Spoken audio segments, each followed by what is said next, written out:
नमस्कार. एरोबॉट्समध्ये आपलं स्वागत आहे. आज आपण पाहणार आहोत ड्रोनच्या पायलट लायसन्ससाठी लागणारी EGCA आयडी कशी बनवायची. पण त्याआधी जाणून घेऊया EGCA आयडी नेमकी आहे काय? EGCA आयडी हा एक नागरी वाहतूक मंत्रालयाचा भाग आहे. ड्रोन पायलट म्हणून तुमची ओळख व अधिकृतता या आयडीद्वारे सिद्ध होते. हीच आयडी वापरून तुम्ही ड्रोन उडवण्यासाठी आवश्यक नोंदणी व परवाने मिळवू शकता. चला तर मग बघूयात EGCA आयडी कशी बनवायची. प्रथम आपल्याला कोणतेही ब्राउझर ओपन करायचे आहे. इथे आपण क्रोम ब्राउझर सिलेक्ट केले. क्रोम ब्राउझर ओपन केल्यानंतर आपल्याला इथं सर्च करायचं आहे DGCA. DGCA director general of civil aviation ही पहिलीच वेबसाईट ओपन होते. ही वेबसाईट पहिली वेबसाईट ओपन करायची आहे. जर तुम्ही तुमची EGCA आयडी मोबाईलवरती बनवत असाल तर क्रोम ब्राउझर ओपन केल्यानंतर वरती तुम्हाला 3 डॉट दिसतील उजव्या कोपऱ्यात. त्या उजव्या 3 डॉट वरती क्लिक केल्यानंतर खालती स्क्रोल करा. स्क्रोल केल्यानंतर डेस्कटॉप साइट म्हणून एक ऑप्शन असेल. तो क्लिक करा आणि त्यानंतर तुम्ही तुमच्या उजव्या कोपऱ्यात EGCA लॉगिन म्हणून ऑप्शन येईल. तो ऑप्शन तुम्ही क्लिक करा. आता आपण EGCA आयडी पहिल्यांदा बनवत आहे, तर तुम्ही साइन अप करा. साइन अप केल्यानंतर इथे तुम्हाला युजर टाइप म्हणून विचारले जाईल. युजर टाइपमध्ये सध्या आपण रिमोट पायलटसाठी आपण आपला EGCA आयडी तयार करत आहोत.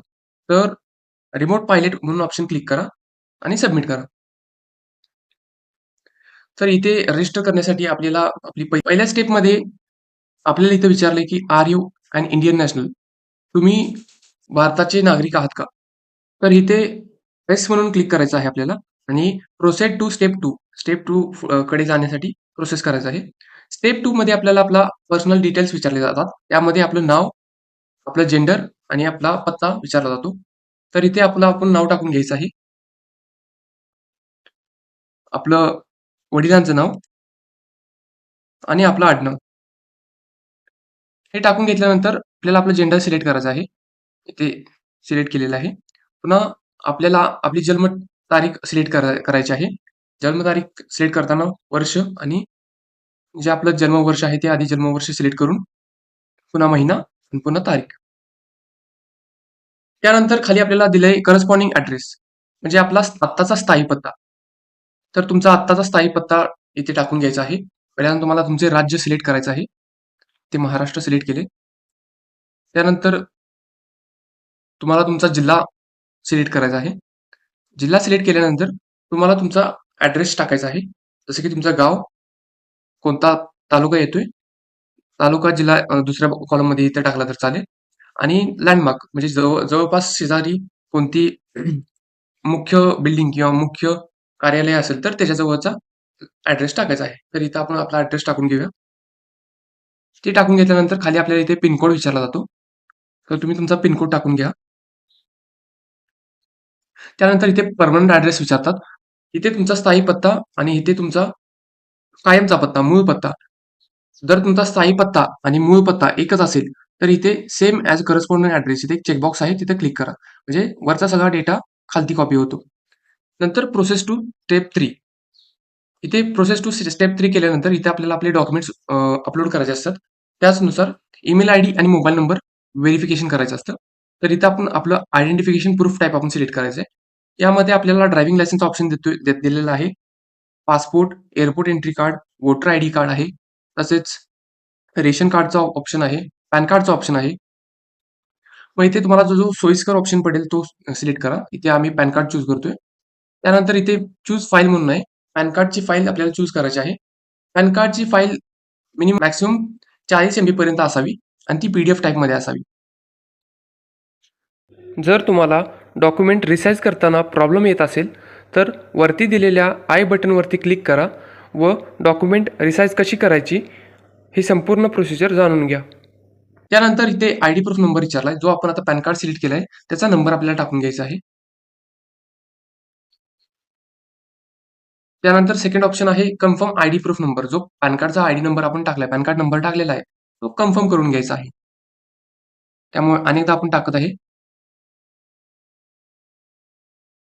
त्यानंतर आपल्याला इथे खाली ऑप्शन दिसतोय फोटो अँड सिग्नेचर डिटेल्स. आपण आपला फोटो आणि आपली सही इथे अपलोड करायची आहे. त्यासाठी दिलेली माहिती, फोटो कमीत कमी 400 पिक्सेल रुंदी गुणिले 400 पिक्सेल उंची असावी. फोटो कलरमध्ये असावा व चालू स्थितीत काढलेला असावा.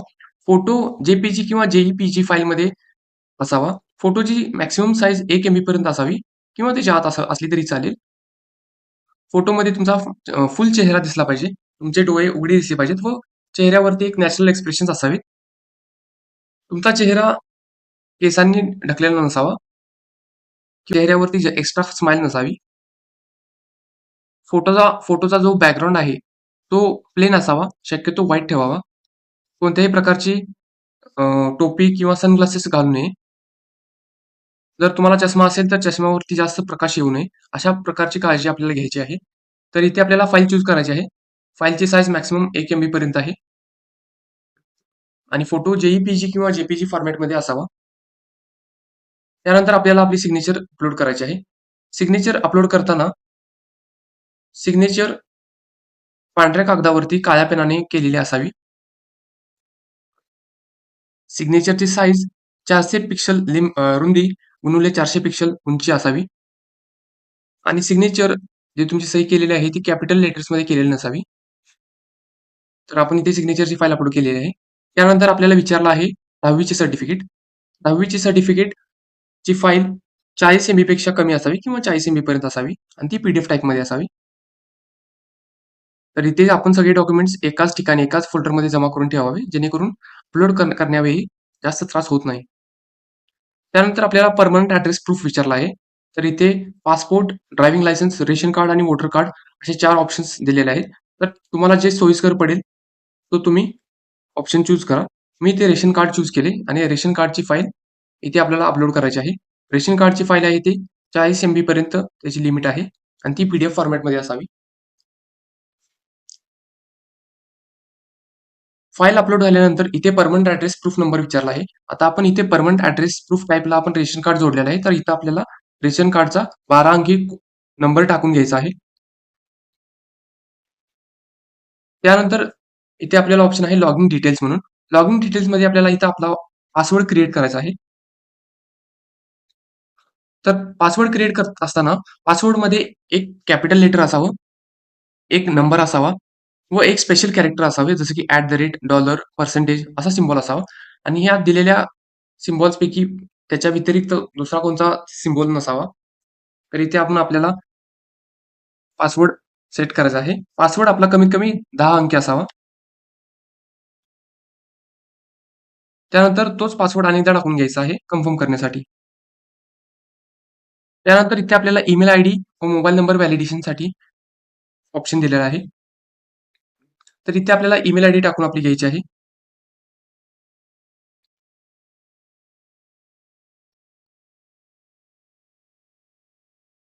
ईमेल आयडी जर आपल्याला ह्या ईमेल आयडी एक ईमेल आयडीच्या व्यतिरिक्त अजून एक ईमेल आयडी असेल तर तुम्ही इथे अल्टरनेट ईमेल आयडी म्हणून टाकू शकता. इथे विचारले do you have an Indian mobile number? तुमच्याकडे भारतीय मोबाईल नंबर आहे का? तर येस म्हणून ऑप्शन इथे क्लिक आहे. तिथे येस वरती क्लिक करा. त्यानंतर तुमचा भारतीय मोबाईल नंबर टाइप करा.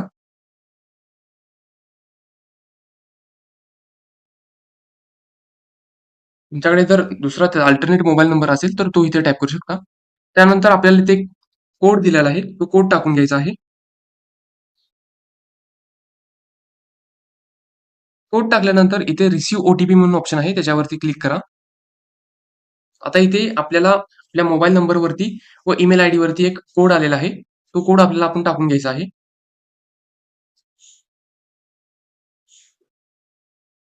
इथे सांगितलंय युअर ओटीपी सेंड सक्सेसफुली आपल्या मोबाईल नंबरवरती व ईमेल आयडी वरती ओटीपी पाठवलेला आहे. तो ओटीपी इथं आलेला आहे आणि आपण इथं 6 अंकी ओटीपी टाकून घ्यायचा आहे.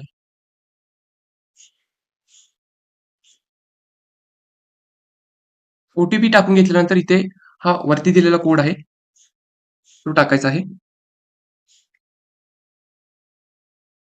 कोड टाकून घेतल्यानंतर इथे डिक्लेरेशन चेकबॉक्स आहे तो क्लिक करायचा आहे. यामध्ये चेकबॉक्स क्लिक करणे याचा अर्थ आहे की वरती दिलेली सर्व काही माहिती बरोबर आहे.